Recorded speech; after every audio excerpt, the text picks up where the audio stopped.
Sí. Vale. Buenos días desde Barcelona. Good morning. Bonjour. Bienvenidos al Medin Health Forum. Nos congratulamos por esta primera edición del Foro Salud, tras más de 20 años de encuentros de otros sectores de actividad en esta semana del MW20. Salud es un sector clave y mucho más en nuestros días en que por efecto de la pandemia lo hemos situado en el eje, se ha situado en el eje, mostrando todas sus bondades y también algunas de sus carencias. La región mediterránea, con 550 millones de habitantes y 22 países, constituye una región con grandes diferencias, grandes similitudes, muchos vínculos, muchas desavenencias, pero siempre ha existido una voluntad en distintos niveles de encontrar vías de colaboración, de cooperación, de desarrollo común. Gobiernos, sectores privados, sociedad civil, tenemos el deber de trabajar en estas vías de desarrollo, encuentro y colaboración, precisamente para allanar las diferencias y constituirnos en una área de desarrollo económico y social. Para iniciar esta sesión, contamos con la especial presencia del ministro de Sanidad del Gobierno español, a quien agradecemos haber encontrado este espacio para dirigirnos unas palabras. Señor ministro, muchas gracias por su presencia. Adelante. Buenos días a todos y a todas, y quiero agradecer en primer lugar a la organización del Mediterranean Health Forum y del MW20 de Barcelona por invitarme a participar y acompañarles en el inicio de esta jornada en la que se van a debatir algunos de los temas más relevantes y más punteros en relación a los sistemas sanitarios.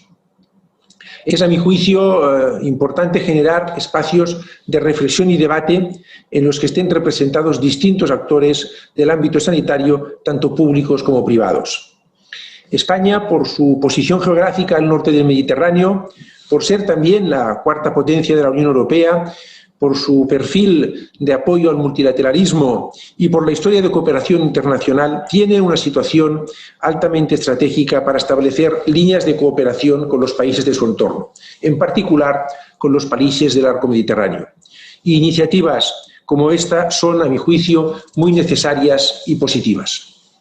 Sabemos que el contexto actual, generado por la pandemia, entraña una notable elevación de las necesidades de atención sanitaria a las que profesionales y sistemas de salud deben dar respuesta.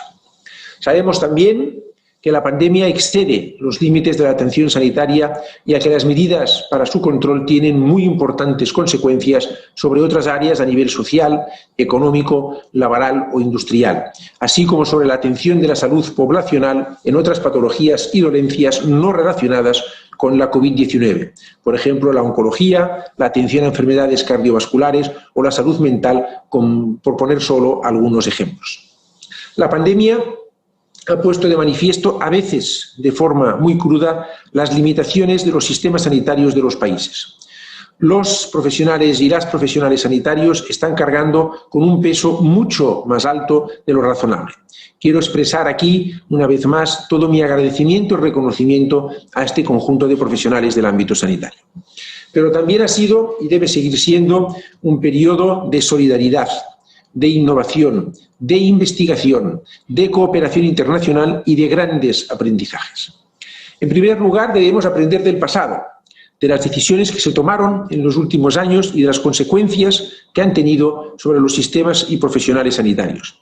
En España, al igual que en muchos otros países, los sistemas sanitarios han afrontado esta pandemia sin haberse recuperado totalmente de las políticas de austeridad aplicadas durante las últimas crisis económicas que llevaron a recortes de gasto que hoy padecemos.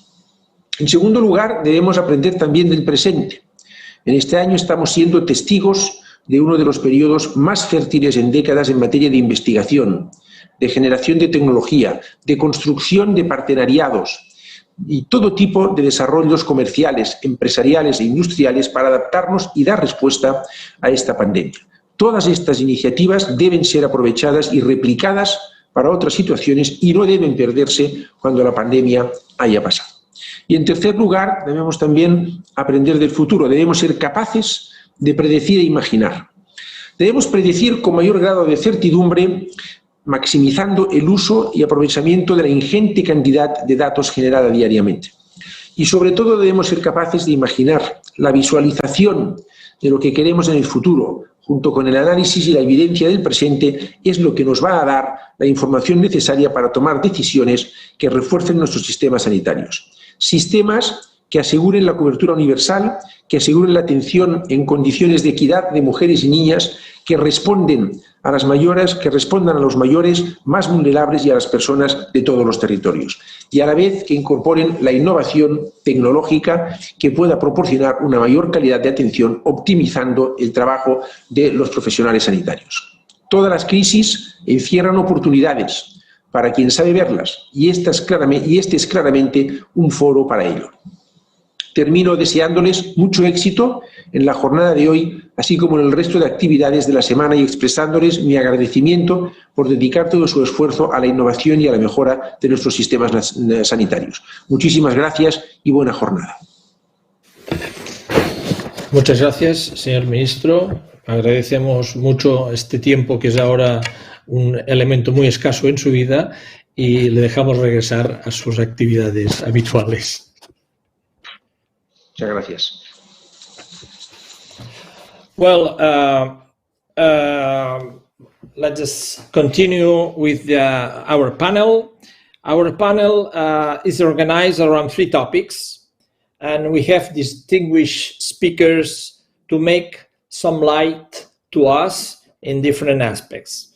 The first one is how the pandemic situation is impacting, has impacted in health systems, in health policy strategies, and showing the capacities, the needs, and the gaps. And for that, we start with Dr. Gonzalo Fanjul, Policy Director of the Global Health Institute, Instituto de Salud Global. And please, Gonzalo, the floor is yours for the next 8 minutes, please. Thank you very much. Thank you, Enrique, and thank you to everybody. Buenos días a todo el mundo.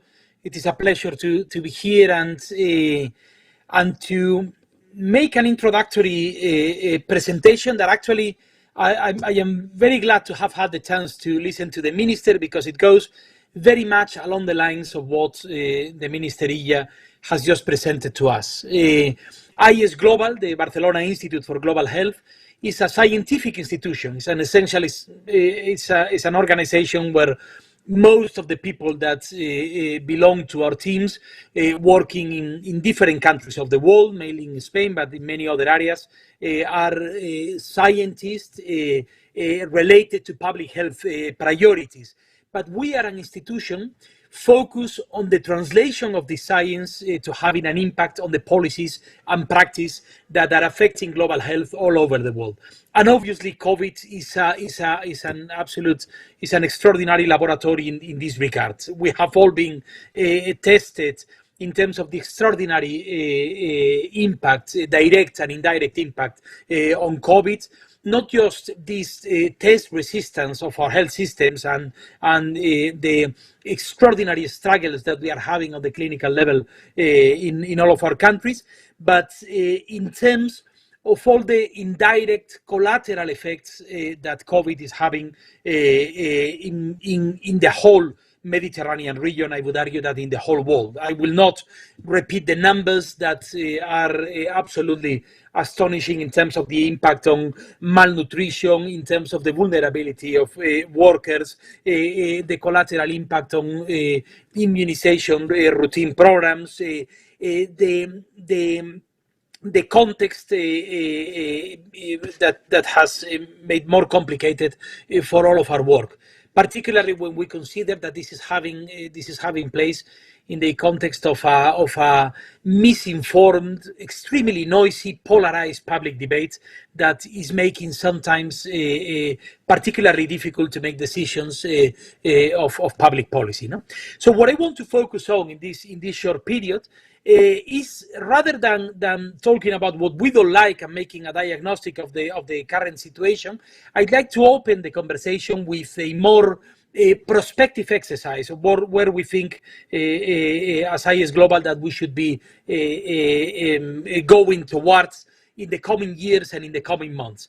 And I want to do this in a kind of a judo exercise, trying to, like we used to see when we used to learn when we were small, these jiu-jitsu exercises where we take advantage of the strength of the other to try to put them down. I want to take advantage of the situation of this tragedy, trying to identify where are opportunities, as the minister mentioned, where we could foster fundamental transformation, regenerations. There is this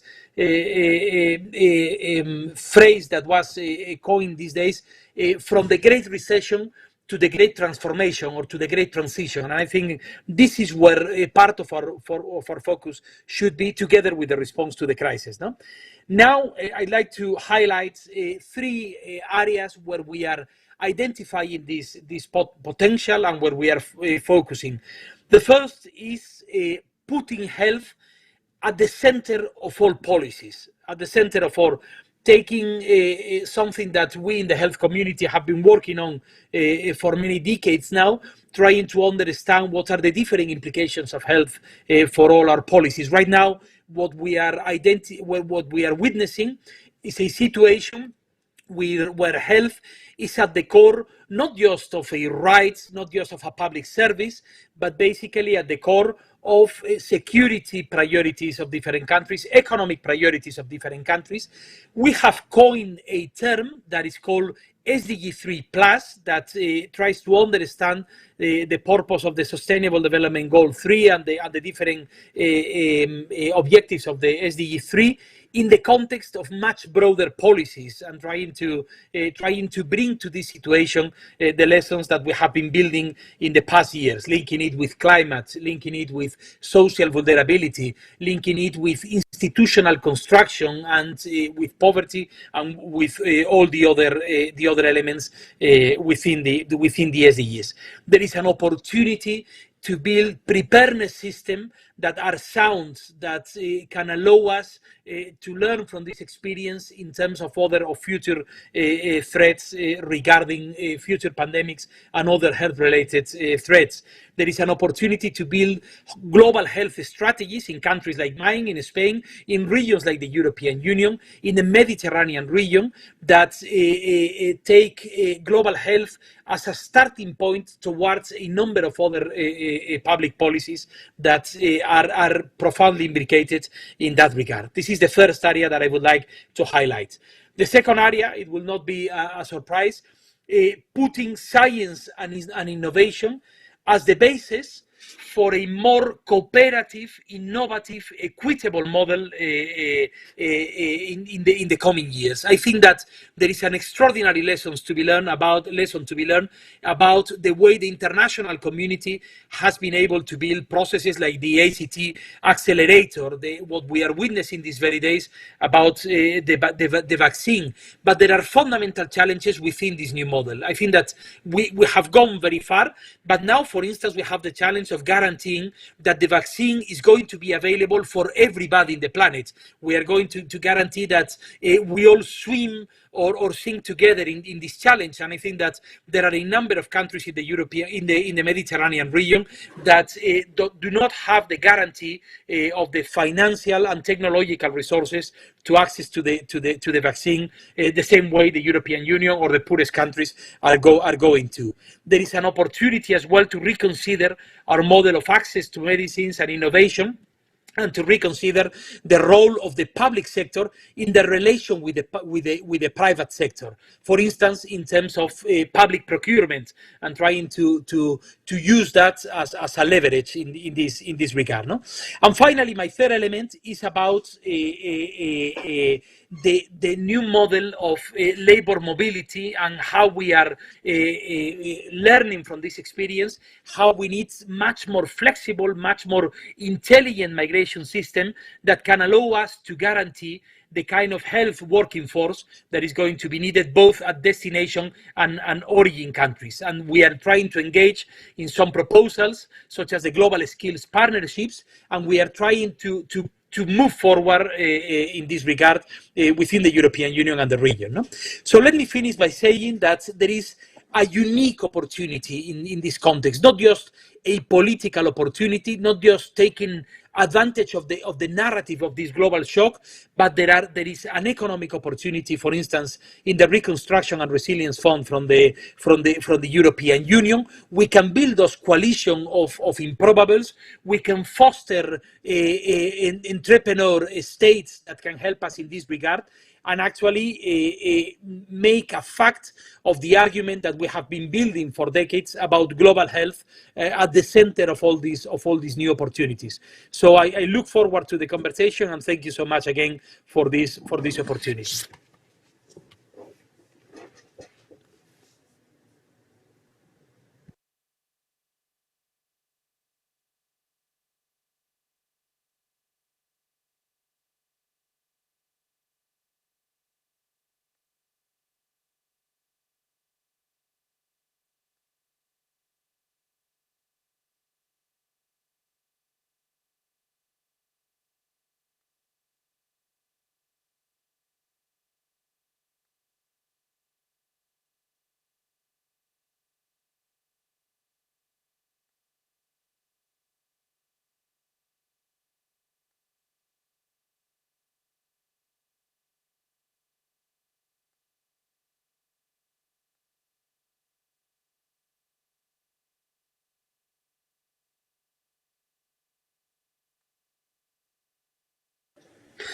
We have some technical problems apparently with Enrique's microphone, but I'm sure that we are going to sort that out in a minute. Please bear with us.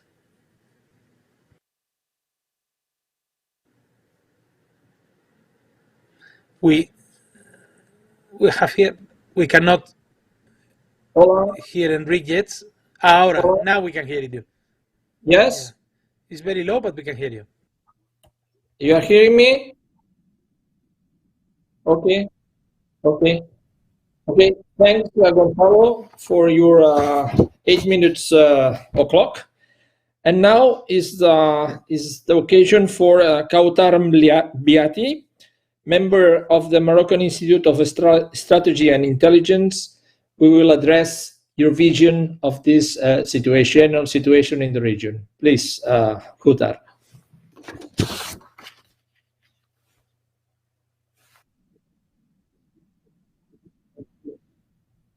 Hello.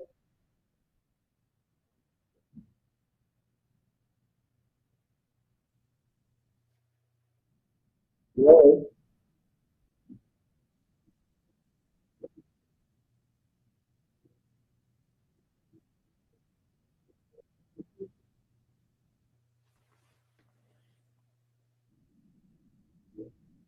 Yeah, take it. Okay, with the question, please. No problem.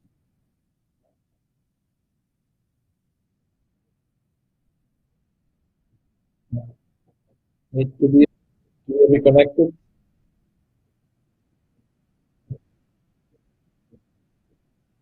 Kudar, the mic is off.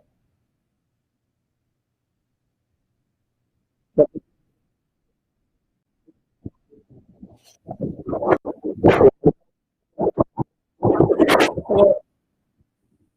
Kudar.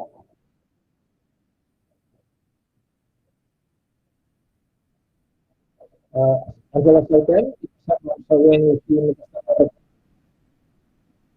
say, because of these problems, we will change the order. And let me introduce the second topic: how private sector can and should be involved in development in the private sector in this region. And I asked Shakib Abdullahi, General Secretary of the Arab Insurance Federation, to address his contribution. Please, Shakib. Thank you very much. Good afternoon, everybody. My name is Shakib Abu Zaid, and I am currently the Secretary General of the General Arab Insurance Federation. I will present a brief summary about the health insurance in the Arab world, with a special focus on the Mediterranean countries. Next, please. Okay, as you can see from this slide, the Mediterranean countries represent something like 10 billion in terms of insurance premium. Out of this 10 billion, we have only 1.2 billion, I'm talking US dollar, which is medical insurance. The total medical as a percentage of the total premium, the GWP, gross written premium, is only 11.6. Why I'm talking or using this number is to show that insurance in general is still underdeveloped in the Arab world, and medical insurance is still even more underdeveloped. If we take the whole Arab countries, and I have the latest statistics in front of me, and that's on the screen, for 350 million population, the total insurance premium is 41 billion US dollar, and only 2.4 billion is medical insurance, which is 20%. It shows the gap protection on the health insurance, because in the Arab world, one of the main characteristics of the Arab world is the gap protection we have. We have many issues with the health. We have issues with the insurance in general. We have the issues with the natural catastrophes. Next, please. And the health insurance, especially after the COVID-19 crisis, it shows how underdeveloped is the health system. And what we are looking, and there is now a move toward a more partnership between the private sector, which is the insurance companies, and the public sector. And recently, last month, we had a conference, or sorry, we had a forum in Egypt, and one of the main topic which were addressed was this private-public partnership. Now, coming back to this slide, according to Fitch Solution, the Middle East and North Africa region represents something like US dollar 183 billion healthcare market, which is a huge market. But out of this, the amount which is paid by the insurance, or which is concerned by the insurance, is still very small, i.e., a large part of this amount is supported by the government, and the remaining amount is mainly by the individuals, which shows that in fact we have a huge gap, and this huge gap means also a big potential for insurance companies, and also a big potential for pharmaceutical companies, for HMO, for health care providers. Now, considering the total spending, we show that we can see in this graph that there is a continuous increase on the health expenses. North Africa region alone is something like 30.5 billion, which with a 8.7% growth in the coming 3 years, from 2021 until 2023. Next, please.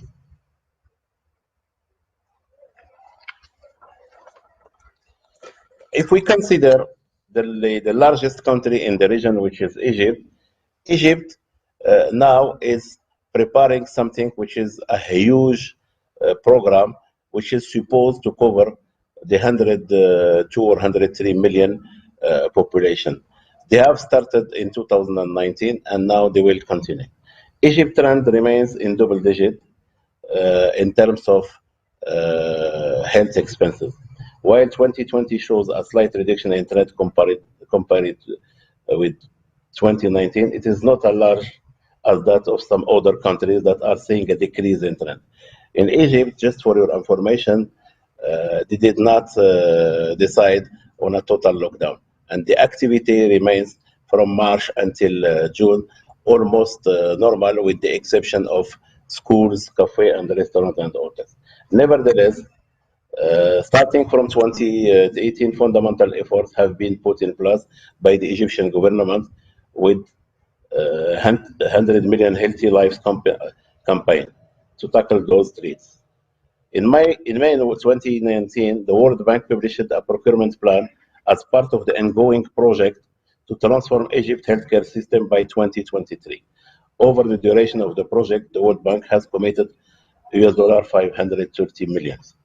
In April 2019, Egyptian Finance Minister announced that a new comprehensive health insurance system should be rolled out in the country in 6 phases over a 15-year period beginning in July 2019. Health spending per capita in Egypt is forecast to reach $117 by 2023 and US$ 147 by 2028, rising from $86 in 2018. During a discussion with the health minister a few weeks ago, he was explaining that the percentage of the health expenses in the government budget was 3-4 years ago 4%, which has increased now to 4.6 and is going to increase further in the coming years. I.e., there is a huge effort from the government, and also there is a possibility, and the minister was very optimistic and was encouraging the insurance companies also to invest and to come up with new products. If we come back, if we go to Morocco, which is close to Spain, Morocco also has an ambitious plan, and there are almost 2 health insurance schemes. One, which is the compulsory health insurance. It was launched in 2005. We call it in French IMO, Assurance Maladie Obligatoire, and provides coverage to workers in the government and private sector as well as their dependents. Also in Morocco, they have also the RAMED, which is the medical assistance regime. It was launched in 2009 to provide cover for low-income Moroccans, such as those working in the informal sector. With regard to the health sector for Moroccan, speaking to media in early 2018, the Minister of Health said that 64% of Moroccans currently benefit from health coverage, a figure the authorities intend to increase to 90 by 2021. This year, in the coming budget, the government budget, they are planning also to spend more in terms of health. In Morocco as well, in May 2019, the Moroccan head of government announced that the government had developed a plan to drastically reform and improve the healthcare sector. According to the Prime Minister, expanding healthcare coverage is central to this plan. He said that health coverage had already been increased to 60% from less than 47% in 2017. Next, please. Next again, please.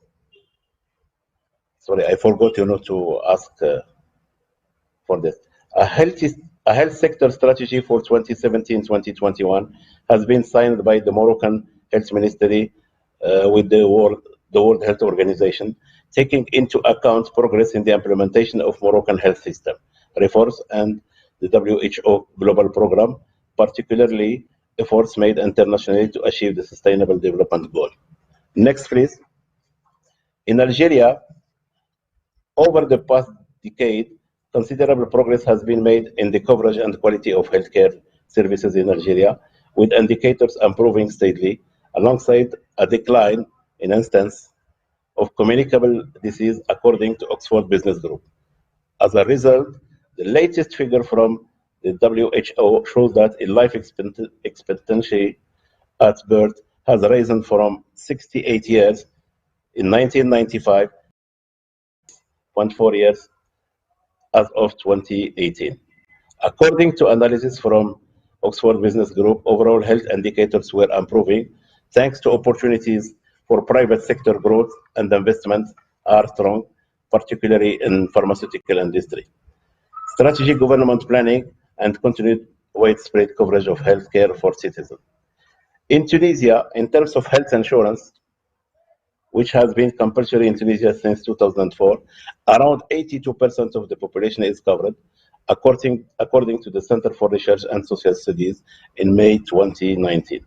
The health insurance system comprised a compulsory based system, the National Sickness insurance fund administered, which is what we call the CNSS, or the caisse d'assurance maladie, and also an optional supplementary system, which is compounded of insurance companies and cooperative. Next, please. In Tunisia as well, and according to the insurance regulator, the net insurance premium amounted 342.4 million dinar, which is 114 million, or 14.1 of the total gross written premium by the insurance industry, which is very small. In fact, the whole insurance is small, and the health insurance is even smaller. I will not talk about the claims. Some 58% were covered by the National Social Security Fund. 58% of the population, 17.5 were under the reduced price medical assistance scheme. 70.3 were under the free medical assistance scheme. And 17.2 Tunisians are left without health insurance. Next, please. If we look at this table, just a kind of indication about the expected inflation in medical insurance. As you can see, in countries like Egypt, the inflation is expected, to be very high. 12% was in 2019, 12.33 in 2021. In the whole Middle East and Africa, the gross cost trend is something like 10.01, i.e., we have in one side a huge demand for insurance or for medical coverage, and in the other side we have a huge inflation. My conclusion, next please. My conclusion, it is clear that the North African market, or the North Africa in general, is facing challenges. The first one is the geopolitical, with the situation in Libya and Sudan. The second one is the economical, with the oil prices decline for Algeria and Libya, and the demographic, the fast-growing population, especially in Egypt, and the low insurance penetration premium per capita. Insurance penetration is very small. The average in the Arab world is below 2% of the gross domestic product. We have some good performers like Morocco and Lebanon, but other countries are below 2%. Low-income population do not benefit from any insurance or social security system, especially in the informal sector. National health system were not prepared to face COVID-19. Next, please. North African markets represent a huge potential. There is a demographic window as per the UNDP. There is a demographic window between 2020 and 2050. The working force population will be the largest in history. And I think this is something which will have consequences. It will increase the middle class, and also it will increase the demand for medical insurance. Also, the financial inclusion and compulsory health schemes are to be launched, or already have been launched in Egypt and Morocco. And health infrastructure needs to be upgraded. Expected increased budget, especially in countries like Egypt and Morocco. And I think here there is a huge potential for insurance companies. And as I can see from my experience with the insurance companies in Egypt, now they are working to try to offer medical insurance for low-income population. They call it health micro insurance, and this is something which is promising. Solution, there are many solutions. I can summarize in my humble opinion in three. First solution is a public-private partnership. I don't think that the government can sustain the existing spending, and definitely they will need the private sector, and the private sector cannot alone cover all the population. There is a need for a combination of public compulsory schemes and private insurance, which we call in French à la carte. insurance companies, health provider, and TPAs have a major role to play. With this, I think I finish. Thank you very much for listening to me. Thank you, Shakib. And now is the place for Mr. Abu Zaid Maher to talk about the investment in the region. Please, Maher. Everybody, and thanks for having me. I will try to summarize to gain some time. Look, I'm coming from TVM Capital. We're private equity specialized in healthcare, investing in emerging markets, spinning from Turkey, Middle East, and North Africa. The last couple of months, I would say everybody's hearing all these buzzwords: digitization, technology, innovation, access to healthcare, sustainable health system. But the winner among all these buzzwords is transformation of business models. Whether we like it or not, the pandemic created a massive need for a transformation of healthcare system. Even when I look sometimes in a couple of articles, I've seen the author describing the pandemic or COVID as the best chief transformation officer or the best digital officer. Because what we were trying to do for years when it comes to transforming or digitizing healthcare was accelerated by the pandemic. Having said that, what we need to start looking at, and what each and every public or private sector healthcare provider are looking into, reimagining our care delivery model, the how and the where care is provided. We used in the past to assess strengths of a healthcare system by number of hospital beds for 1,000 population, or number of doctors for 1,000 population of nurses. Is this still valid? At a time where what we're trying to do now is to keep patients away from hospitals.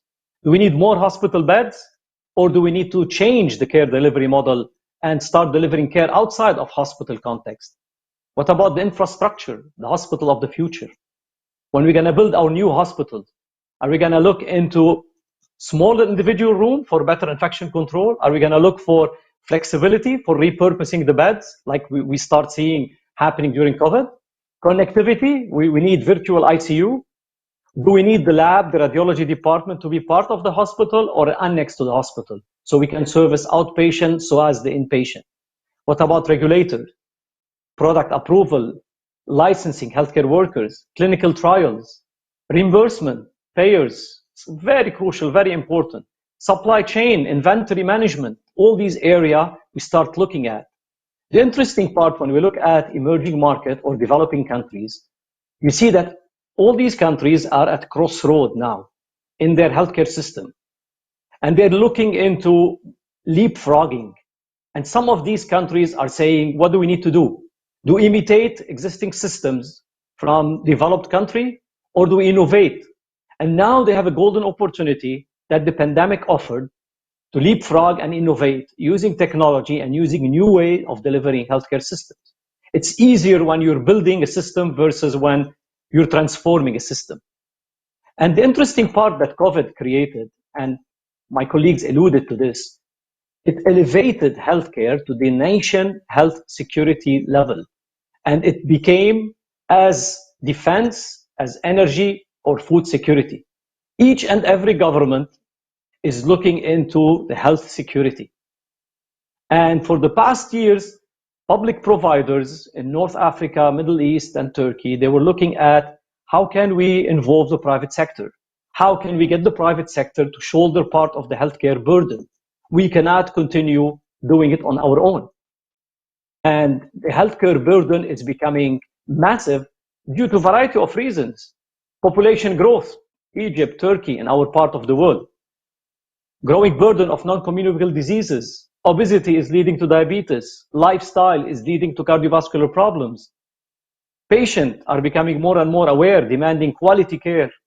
Universal coverage, my colleague spoke about universal coverage, improving access. All this will put more pressure on the government and the public sector. This is why the public sector were looking into how can the private sector help and support. And they started testing the ground in certain area. They were a bit shy at the beginning. They tested the ground in privatizing a couple of care area.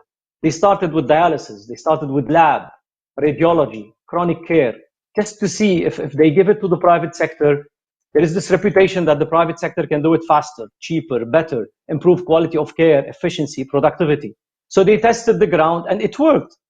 But at the end of the day, there should be the true partnership will not kick in till we have a true PPP, the public-private partnership. And this is not gonna fly till the political will of this government is there. Because in the past, they didn't see the urgency and the need to hand over state assets to private developers. Because remember, healthcare and education, they have a social component. And then we're all attached as government to maintain the control on health and education. But now with all these burdens, they have to start opening up, and they started opening up, and I'm going to share with you a couple of examples. But at the same time, there is some burdens to entry and slow adoption to the PPP. One of the major adoption issues is the lack of supportive legal and institutional framework, laws, rules, regulation to govern the relation between the public and the private, lack of track records. This is something new for both parties in certain countries. Failure to provide bankable projects. The public sector will come with certain projects, and in their mind is that the way they used to do business. The private sector, they're not charity organization. The project should be bankable. They should be able to make some revenue. They should be able to at least return their investment. Lack of capacity. Not every country, the private sector is ready and equipped. And this is where I'm going to share with you 3 examples of PPP or the partnership between public and private that will give you a flavor around what's happening around us. Let me start with Turkey. Turkey was among the first countries in our part of the world to work on a solid, strong PPP project. It took them 10 years, but hey, the magnitude of the project, talking about healthcare transformation, Turkey was like transforming or modernizing their healthcare system. They launched a project to build 29 hospitals with a total cost of around $20 billion US. This was the biggest PPP project ever in healthcare.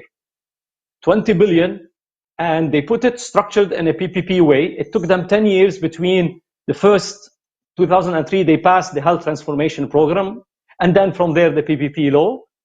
But look at these projects. These projects, they attracted international and local investors. And the way they structured the project, the public sector or the government will provide the land, the investor will design, build, equip, and lease the hospital to the public sector for 25 years.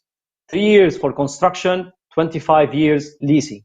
So they modernized their healthcare system without the need of massive capital investment. So far, they did 18 hospitals, varying in size between 400 beds hospital to 3,800 medical cities. Had the opportunity to work on a couple of these. Impressive how they modernize. So far, 18 projects are up and running, or at least at the phase of finalizing. So this is one example. Second example is Egypt. My colleague mentioned Universal Health Act. They issued an act in January 2018 saying we're going to enroll mandatory enrollment of all Egyptian residents in Egypt in health insurance program. They're going to be funded by the government through a variety of source of funding, from taxation, fees, and what have you. Okay. And this is going to create a massive role for the private sector, because the government will contract with private hospitals who must abide by a certain pricing scheme, but the government will give them patients.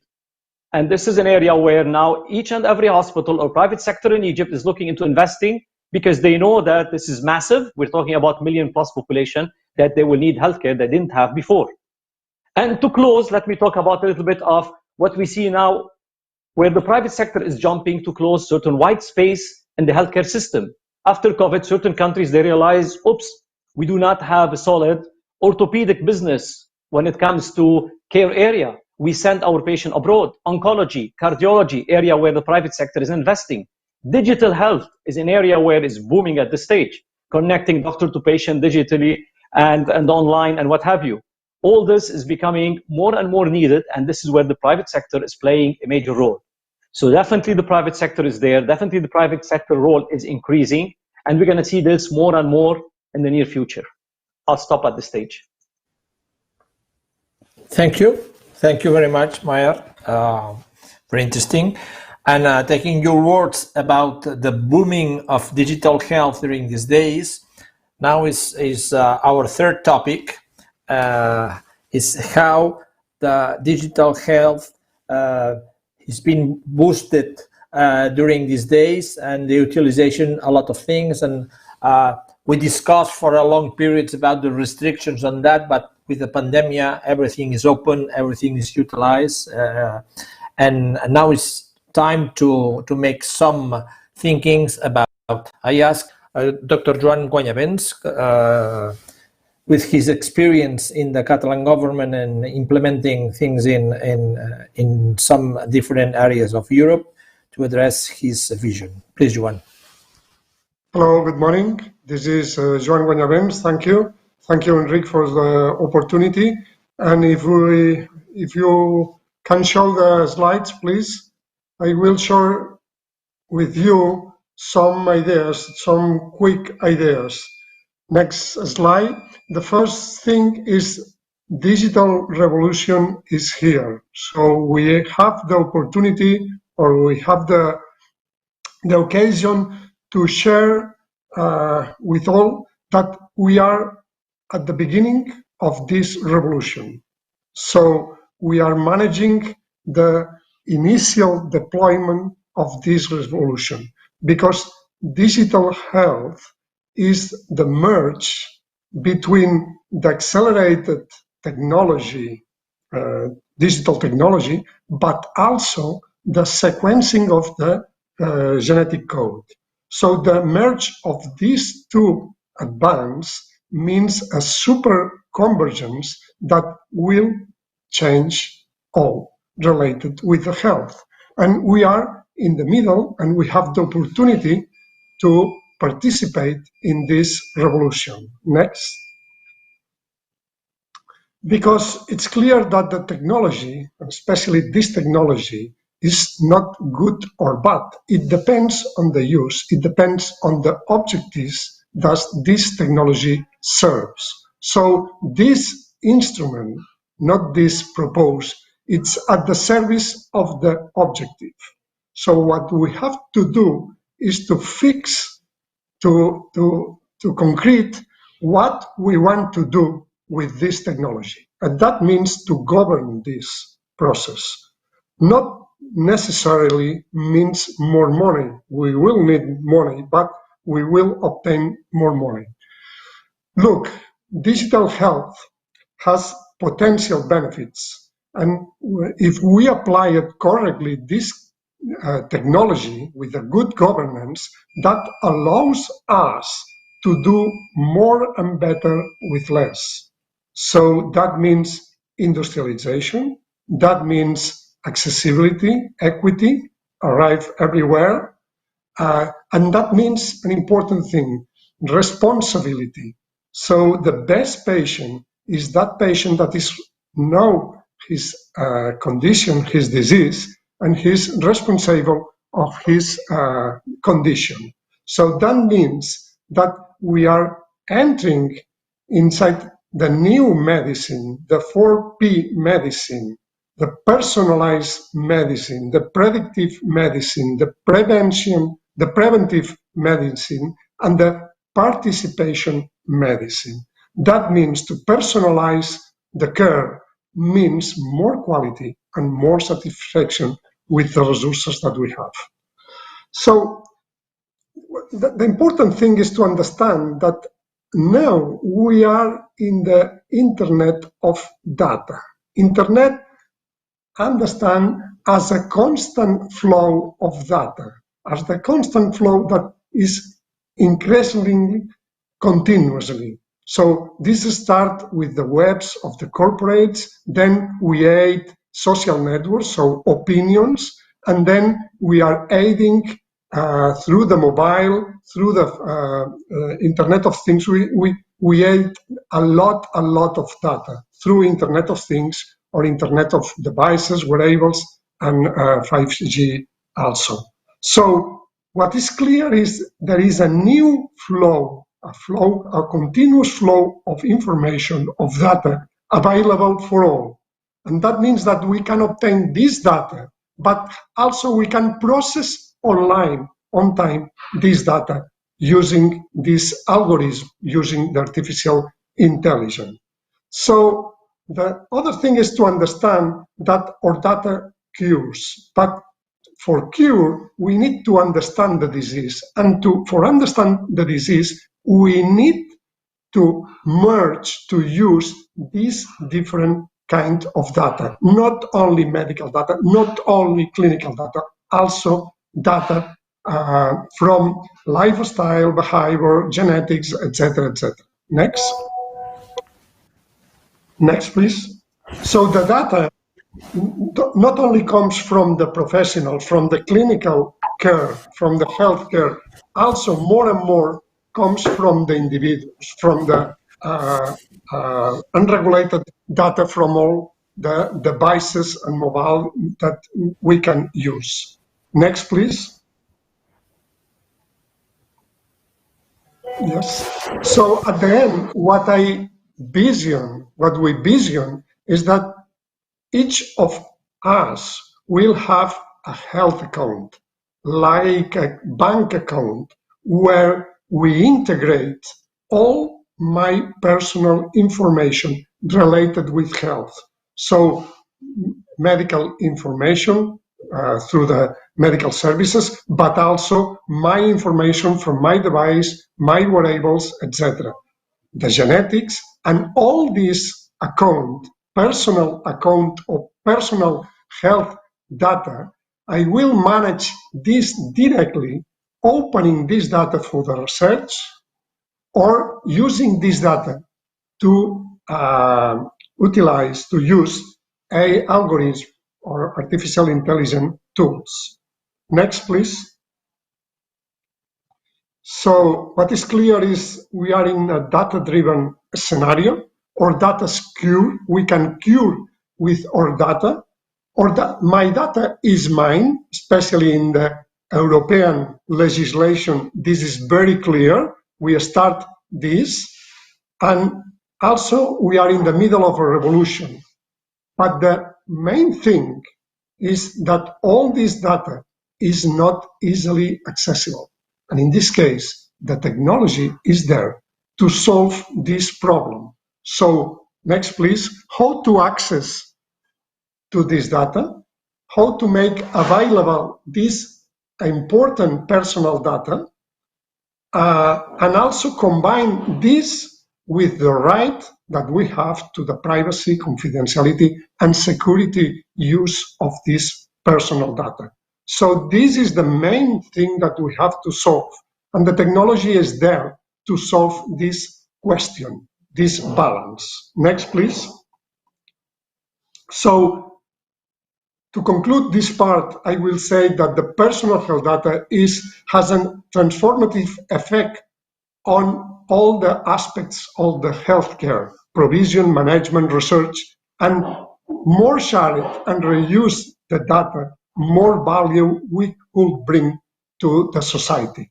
But to do this, we have main barriers. We have a high fragmentation of the healthcare process, and this is a barrier to share.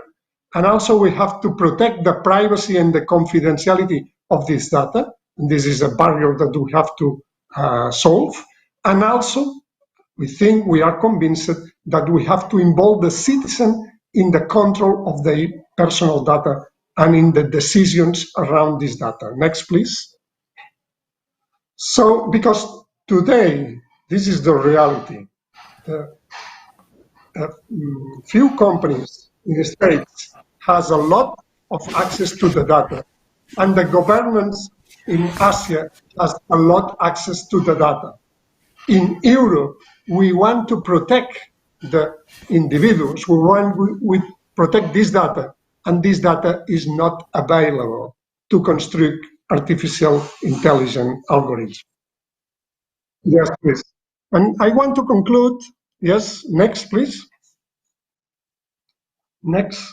I want to conclude that we have to change this model, and we have to go to a human-centric model, not a company-centric model that we have today. Today, our data are on hands of the big companies, And we have to put this data on hands of the owners, the citizens, each of us. So I want to conclude with what happens with the pandemic in all this area. It's clear that appears with very strong reality, virtual consultation, and also remote triaging. And that's useful, and we are using this in a normal way. We advanced 10 years in 10 weeks, the majority of our countries. So now it is normal, the virtual consultation and the remote triaging. So the telemedicine is here to stay. Next, please. This is the situation, the figures in the numbers in Catalonia. So the presence, the face-to-face visits in black, but the teleconsultations, you can see how increased in this last month. Next, please. So I want to share with you final considerations, what we have learned during this month of the pandemic. So we have more possibilities with technology, but also more risk. And we are in the middle. We can use this acceleration process. So we can advance as a country, as a region, years in few months. And also, we have to understand that it's more complex to manage all this data, all these registers. So in terms of governance, we have to bet on transparency, on accountability, and on sovereignty of the individual in the handling of their data. So manage your data and your privacy with your own technology. This is the main objective. From regulation, we have to match virtual consultation with face-to-face consultation on rights, claims, etc. And we have to see and demand security and quality in the use of these technologies also. At the end, also thinking on the patients, thinking on the healthcare professionals, it's clear that the technology will not replace the professionals, the people, but those that don't know how to use it will be replaced by others that, yes, they use it. Okay, thank you very much. Thank you, Joan.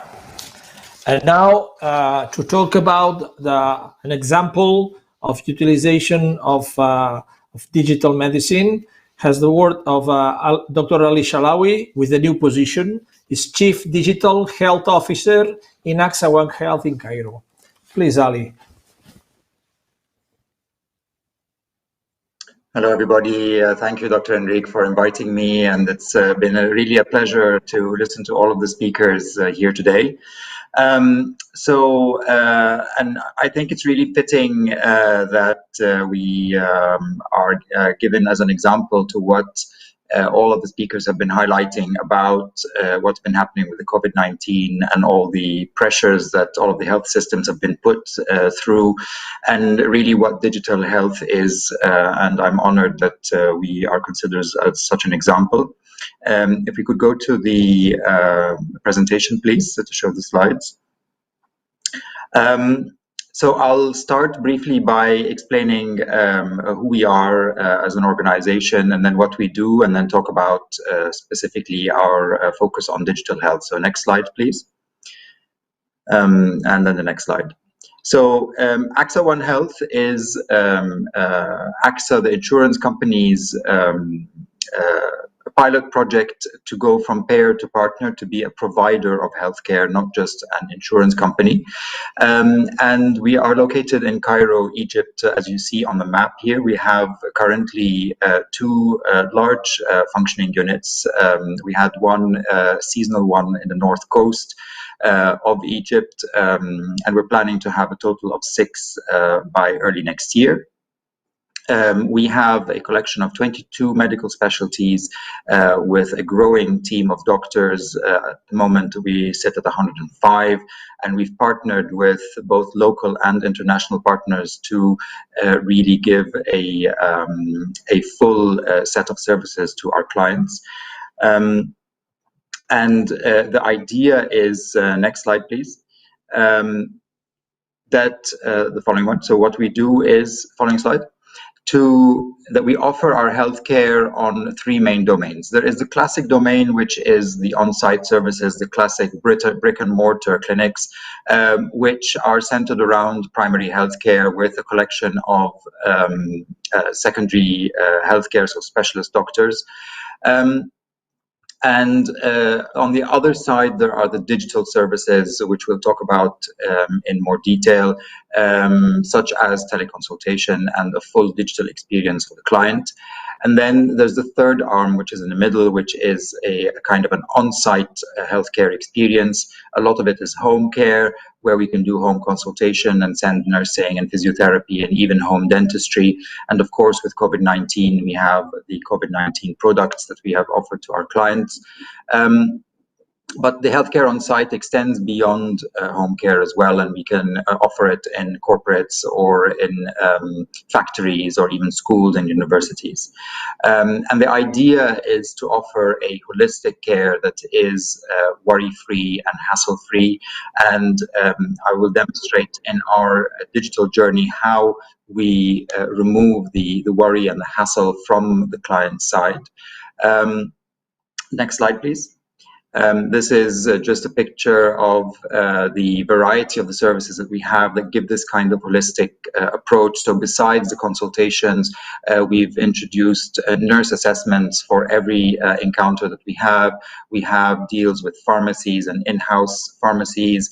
We've also got cosmetics and physiotherapy, health education, and there's a lot of stress on the preventive element of care, not just the reactive, and that's very much in keeping with the 4 Ps that Dr. Juan was talking about earlier with digital care, digital health. Next slide, please. This is a picture of one of our centers that we have in Cairo. The idea for the design is to be very welcoming and not the typical healthcare center where people associate it with, disease and inconvenience. And we try to make it as homely and welcoming as possible. Next slide, please. So our digital solutions really are summarized in the next slide, where we have a core of a digital health hub that is run and runs on the electronic medical record. And this is really the focus point of where we deliver and collect our healthcare information. It's been built in-house to suit our needs at One Health. And it links all our physical and our digital services together. So again, the client and the doctors and the healthcare professionals have a seamless experience regardless of whether they are face-to-face or whether they are interacting virtually. The idea of empowering the client is also at the core of what we are offering at One Health, and therefore you'll find that on the top end of the slide there is a lot of customer engagement and customer-facing solutions that again make their approach to our services as worry-free and as seamless as possible, and I will give you some examples in the next slides. But then again, the other side, so kind of the back end. Sorry, previous slide. So the back end of what's happening at the electronic medical records is the data analysis that will allow us in our digital health hub to give insights into on a macro level, so population health management, and on a micro level, like Dr. Juan was saying, with digital health, to give very personalized healthcare. Next slide, please. So if I go through some quick examples of what we're doing on the customer-facing side, so we have obviously a website that allows interaction with information and that allows booking on in our clinics, which are both physical and digital. But also we have we launched a COVID-19 symptom checker again, which the client can easily access to give them a direction whether they would need to see a medical professional or whether they could just self-isolate at home. Next slide, please. Our mobile app was developed to empower the client even more. It will host their medical records and give them access to it. And again, that is part of making the ownership in the client's hand. It's an informative app because it has a lot of medical information that is both general and again targeted. So again, we talk about the specific and specialized healthcare. So if somebody based on their medical profile, they will have targeted articles that will help them maintain or improve their health. Next slide, please. And then there is also the very standard, or not standard, but what you would expect from the app in terms of interacting with the doctor. So you can either book your appointment or speak to a doctor either over the phone or through a video teleconsultation. Next slide, please.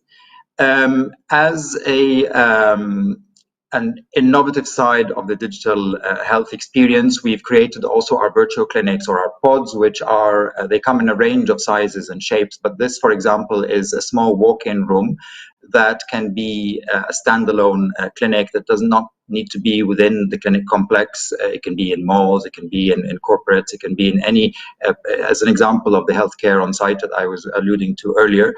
It's basically a very private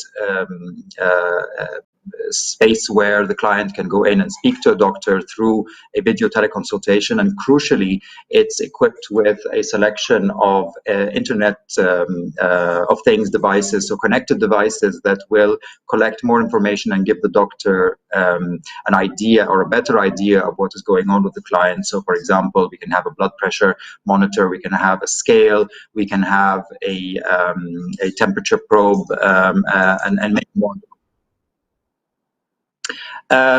Then we have our check-in kiosk, which is a little like the airport check-in kiosks, where you do not have to have a human interaction to tell the clinic staff that you have arrived, and you can even book your own clinic appointments through it.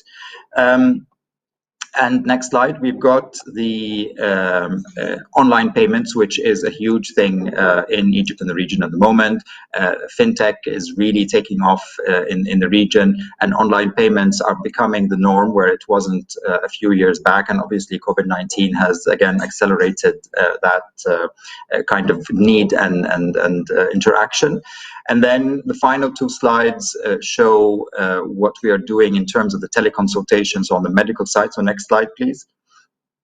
So we offer a 24/7 general teleconsultation, which is multilingual, it's evidence-based, and we make sure that it's on the highest standards, both medically and from a data protection point of view. And it's obviously linked with our electronic medical records. And final slide, we then offer also the specialist teleconsultation, but this isn't 24/7. It's a pre-booked appointment, very much like your physical consultation. And again, it's with a very wide range of specialties, and that is a range that is growing more and more. Next slide, please. This is how you can contact us and reach out to us. And thank you very much for having me on the panel today. Thank you. Thank you, Dr. Ali. Thanks a lot for your presentation of this concrete example. And now is the floor for Denis Silver, founder of the Virtual Reality for Health. And please explain your experience now. So thank you very much. I will begin by explaining that I had a consultant and communicator strategist about digital health for a number of years, and then have taken up an interest in reality for health. I will present some information about digital health trends and then end without slides with a view for the listeners. So may I have the next slide, please? We've been talking for the past few minutes about digital health technologies, and what I wanted to say is that it would be a pity for the Mediterranean and Africa to follow the history of how digital health has developed, because what you are seeing in front of you has taken 30 years, and even in some cases more. At each point, the health sector would come with delays trying to implement what general technology was bringing. So beginning with the electronic record, telemedicine years ago, social media, followed by mobile apps, connected objects, chatbots, all of the trying to set up a healthcare and have taken a very electronic medical record is 50 years. Next slide, please. So with the arrival of COVID-19, we have suddenly seen an opening to several of these trends, using mobile apps for diagnosis, using telemedicine and teleconsultation, accepting the idea that there could be remote monitoring through connected objects, using chatbots to answer questions to patients at a distance, using 3D printers in order to create objects that were in short supply, like valves and hospital doorknobs, for through 3D impression. People have suggested using blockchain so that there could be better tracing of COVID cases and yet keep it anonymous, and using artificial intelligence to better understand the solutions. Next. But there is a problem with funding as they go from different continents. We've seen this. If you look at the right, so is the States, in yellow is Asia, so much smaller, around 2 billion for digital health. And the continent of Africa would be one of that. Next. So one of the first lessons would be that we must stop thinking of technology as technology and go back to the proper way of looking at medical needs, which is through the medical use cases of prevention, diagnosis, treatment, and follow-up. And it would be a pity to only concentrate on treatment and follow-up. Prevention and diagnosis can bring us incredible rates of return. So a first recommendation for developing new digital tools is to look at prevention and diagnosis more clearly. Next. So if we take one new example, pain affects 2 billion people, chronic pain in the world. Anxiety is 1 person in 3 has anxiety that reaches a medical level during their life. Rehabilitation includes not just for basic handicaps, but also post-stroke. And all of those, pain and anxiety in particular, have an impact on other conditions. Let's take a person with cancer or will have severe pain and anxiety. Diabetes is stressful. So next. And this is where therapeutic virtual reality can come into play. It's unlikely that you know that there are already 2,000 publications in this field. There are 100 startups proposing solutions to the problems I've just mentioned, in particular pain and anxiety, and working on rehabilitation. Next, please. So that is why we have created this platform called VR for Health, to bring together all of the healthcare stakeholders and enable them to learn about the news of virtual reality as a therapy. So it does require a headset, and it can be set up with a healthcare professional. Next. So we present information in each that is easy to access for each of the topics I've just mentioned, which are pain, anxiety, rehabilitation, and information for professionals. Now, I would like to stop the slides here and give you my vision. So if we can turn off the slideshow. and just give you my vision of the errors that were made in digital health up until now.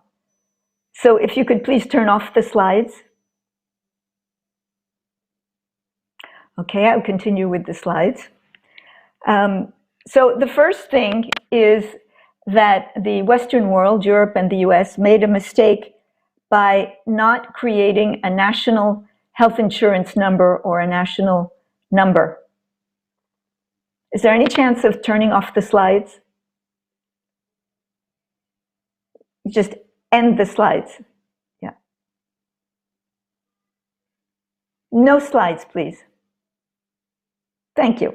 So the first thing is the national health insurance number is key to putting together any of this new offer. The second one is ensuring connectivity in an equal way to all regions. The third one is developing essential health workers who have apps on their phone and who have been trained in prevention and nutrition. This is one way to get at the population and stop the country from creating all of the issues we have in the United States of obesity, cardiovascular problems that we didn't have to reach.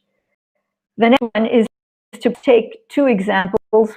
One, with its national platform of mobile apps and websites that are connected for everybody through this unique identifying number.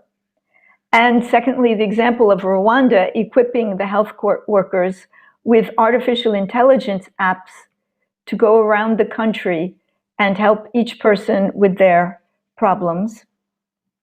And finally, I would say if I had one wish, it would be to take some of the issues I've mentioned, such as pain and anxiety, and introduce therapeutic virtual reality to the country directly without having to wait to go through all the steps that we have seen.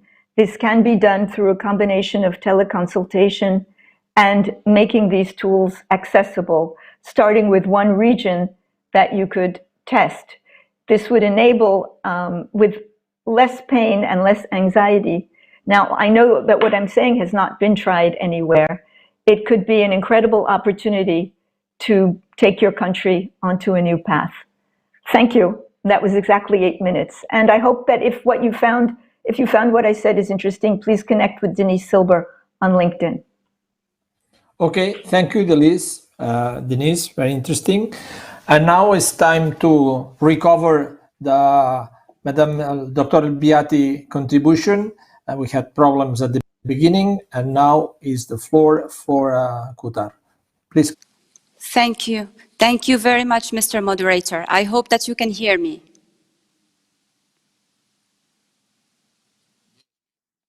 Absolutely, thank you. My name is Kautar, and I am a medical doctor with the policy and health economic background. I do have also over 10 years experience in the pharma industry, and I am a member of a think tank named Moroccan Institute of Economic Intelligence since recently on the issues of health. I am very happy to be part of this panel, this prestigious panel, and speak to the impact of COVID on the health systems, and particularly to promote the untapped potential of healthcare in the Mediterranean, South Mediterranean and African regions in this era of COVID-19.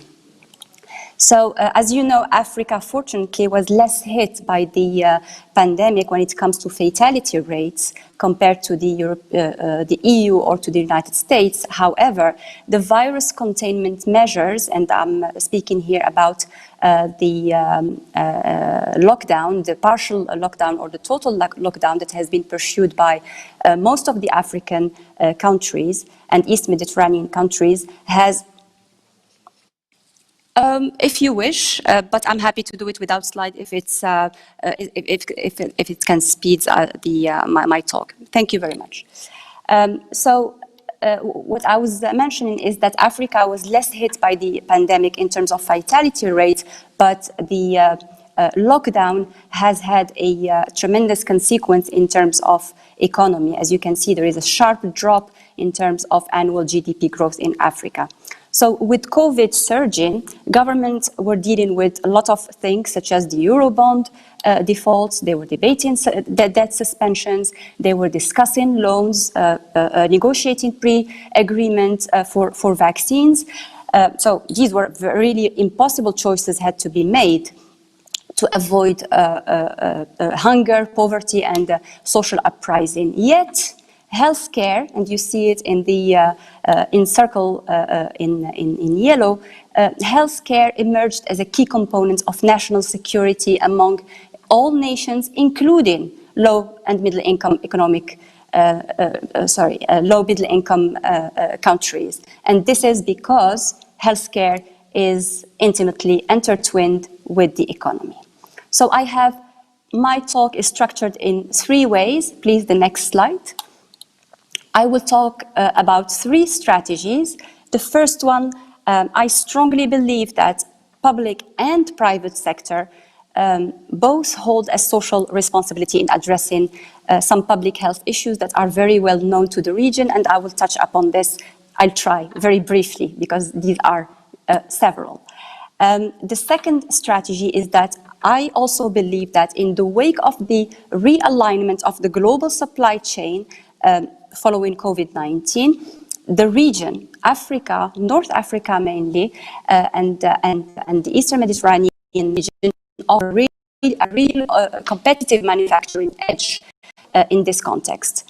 And my last strategy that I will try to promote is that this is exactly, and I join Mr. Maher Abu Zaid, in that this is the opportunity of transforming the business model and the architecture of the healthcare model without going through to all the steps that were pursued by the Western countries. This is really the promise for a true multilateral economic growth between the North and the South and South-South. Next slide, please, and the following. This speaks to the first strategy, and I will try to give some my insights or my take on some of the solutions to the main problems that I see in the region, which are access, the high out-of-pocket costs in healthcare. If you look in the middle, please, of the slide, you will see a 4-part framework by the WHO, and to improve access, the WHO suggests that we need to act on financing, and here I would like to promote the partnership between private and public, and I would say that the private should target a 30% share in the total health expenditure. We would need to address the problem of affordability, and we can do it with pricing policies, also with local manufacturing, and I will say why we have an edge in this particular setting. The third thing that will address access is the technological innovation. If we pursue this route, we will be able to build a decentralized architecture and structure of the healthcare system, and we will also come up with very innovative distribution channels to distribute our medicines within the region. Next slide, please. This is a very interesting study, very recent, by Jung, and I will show you 2 slides from this study. The first one, where he has shown that there is no correlation between the innovation by top 20 pharmaceutical companies and the burden of the diseases in the region, Africa and the Eastern Mediterranean region. And I have squared it in red. No correlation. When the author of the paper has assessed such correlation based on the level of income of the countries, he found that the global innovation tends to be discriminatory in the low-income countries. So here I would like just to pause and conclude, based on what the author suggests, that the pharmaceutical industry would need to play a more active role in addressing the public health issues in the region. Now, next slide, please. This chart is drawn from the same study, which is very recent, and it shows the activities, the R&D activities that were conducted during COVID-19. And the size of the circle shows the proportion of the drugs that are developed in each of the region. And I have pointed out with an arrow, a red arrow, the size of Africa. What does it mean? It means that Africa has been marginalized in finding solutions to a global pandemic. And I think that this needs to change. I think that Africa and the Eastern Mediterranean region needs to be involved in the efforts, the global efforts in such circumstances, global circumstances. So, for example, product development partnerships could be signed between the public and the private sector. And I hope that I have addressed my first strategy. I will have one slide to address the second strategy. And please, if we can have the second slide, the next slide, sorry. So remember, the second strategy, I will try to make my case and say why I believe that the region offers a competitive pharmaceutical manufacturing edge in the context of the global realignment of the supply chain. The potential of the African market does not lie in its volume, despite the demographics. It lies in its growth. A report by McKinsey has found that the potential of the African market is concentrated, or 70% of the potential market is concentrated in 10 countries, and it is estimated at $66 billion. So perhaps because it is concentrated in these 10 countries, I would suggest that a hub organization would make more sense to be competitive. Next slide, please. So remember, I have spoken about the realignment of the supply chain and how Europe tries to at least partially bring the manufacturing of the drugs and the APIs, the active pharmaceutical ingredients, in-house. Well, to be competitive, two pillars for the African manufacturing industry. Two pillars. First one is lower costs. Second one is economies of scales, meaning large volumes. This can be done. How can it be done? How can this be done? Through three strategies. First one, multi-purpose plants. Second one is the continuous production.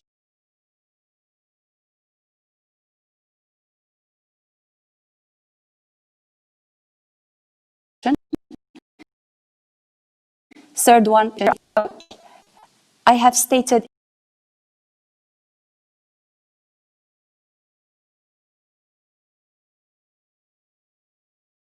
innovation.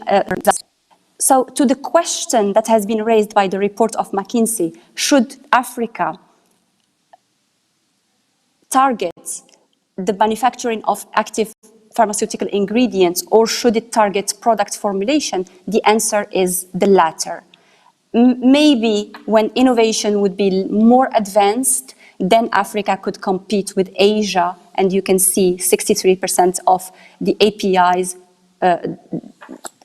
for Europe are made in Asia. Then Africa could compete with Asia in this setting, but not for now. My third strategy, next slide, thank you.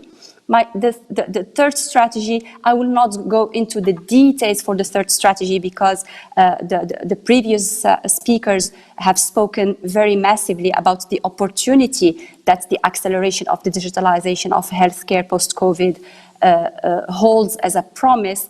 But for this region, for Africa and for EMR, I think that it is, one, an opportunity to reimagine the architecture through a decentralized, modern, interconnected, interoperable,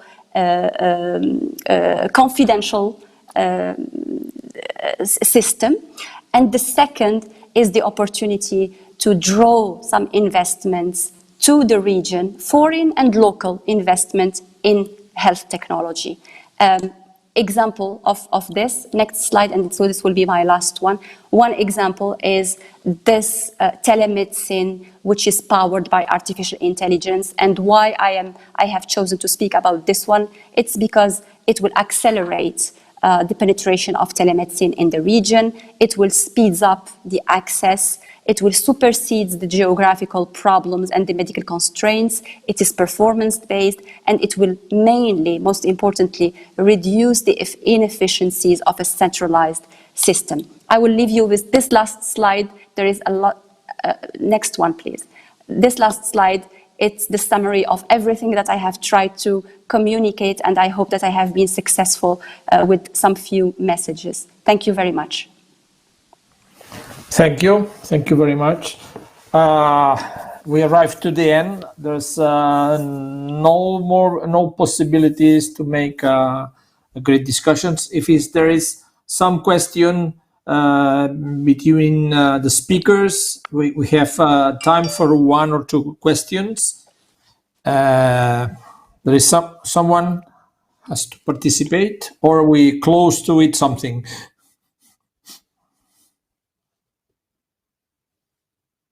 A question, please.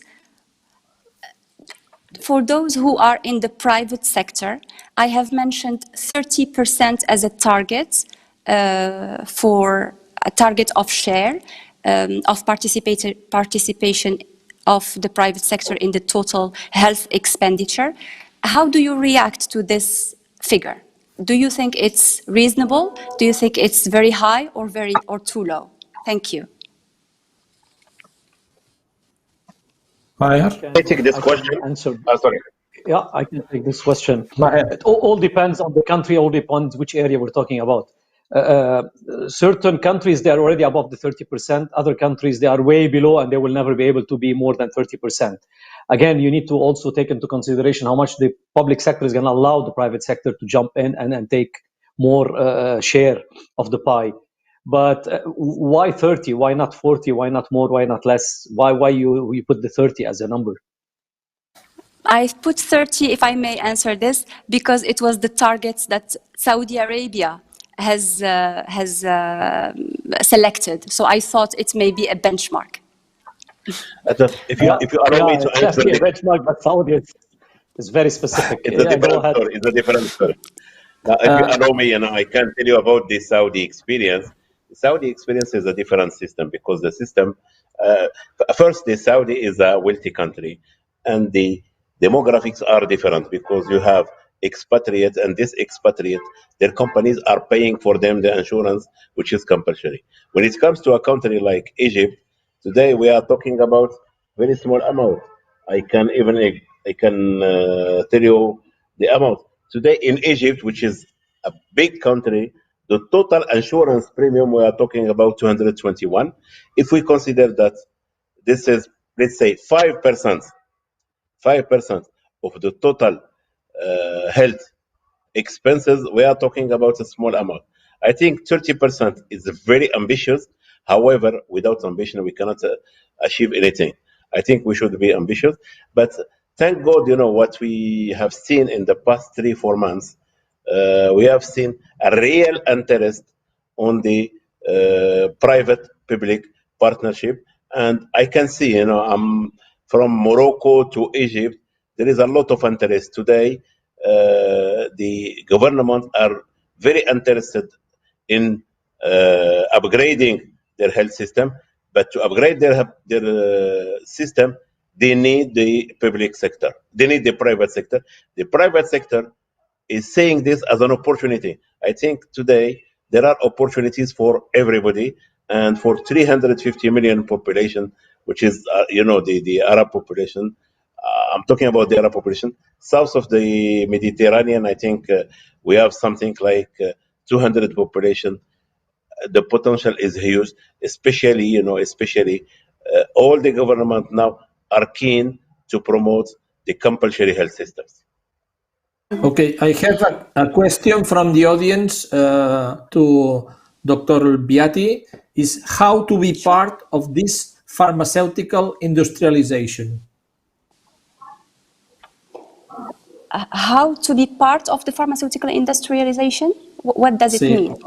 How a country would be part of it? Is a question made by Aprotec.